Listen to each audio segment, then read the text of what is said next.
அவன் வேலைக்கு போய்க்கிறான்பா, என்ன சொல்லுப்பா. ஏமா அப்படி போய் சொல்ற? செருப்பு இங்கே இருக்குதா வந்து? அவன் ஷூ போட்டுன்னு வேலைக்கு போய்க்கிறான்பா.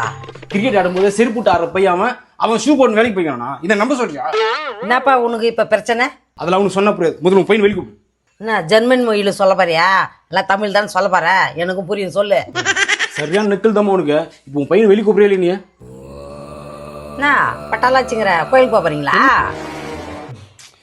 புரியாதுமா, அவனை கூப்பிடு வெளியே போ. அவன் எதனா காசு தரணுமா? ஏமா இப்படி கடுப்பேத்துற? நானே ரொம்ப பழக்கத்தில் இருக்கிறேன். என்னப்பா ஹாஸ்பிட்டலுக்கு எதனா போகணுமா? இதுக்கு மேலே என்னால் மூடி மறைக்க முடியாது. ஆனால் நீ நாயத்தை சொல்லணும், சரியா?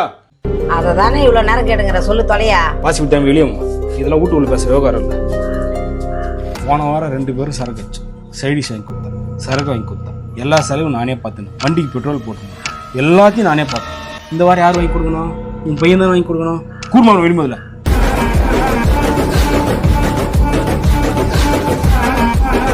உன் பையனுக்கு பண்றியா? பண்ணு பண்ணு, பரவாயில்ல. நியாயமா தான் கேறிய நீ. பண்ணு. ஏமா அம்பிகா, உன் பிள்ளை என்ன கேக்குறான் பாரு.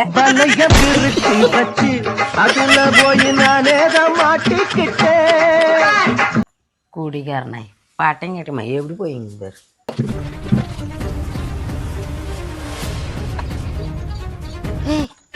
நீ ஒன்னும் போலியாடா?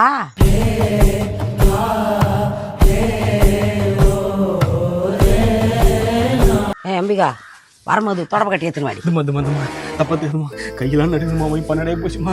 நான் சார் கட்சி ஆகணுமா? உன் கடுகு டப்பால இருந்து ஒரு 200 ரூபா போட்டு கொடுமா. உன் பொருளை தர வேண்டிய சாப்பிட்டு பேசிடுமா. தயவுசெய்து காலில் கூட இருமா, எனக்கு ஒரு குச்சி ஆகணுமா. ஏமா ப்ளீஸ்மா ப்ளீஸ். அடச்சி படுத்தே விட்டானையா. முடிஞ்சு போறதுக்கு இப்படி போராடியே, வாழ்றதுக்கு இப்படி போராடிவே படா பல. சில பேருக்கு புது நாகரீகம், புரியாத பல பேருக்கு இது நாகரீகம். சரிம்மா சரிம்மா, நான் குடிக்கலம்மா, விட்டுருமா.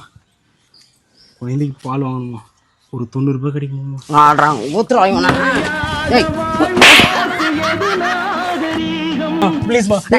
முடிஞ்சு போறதுக்கு இப்படி போராடியே, வாழ்றதுக்கு இப்படி போராடிவியா.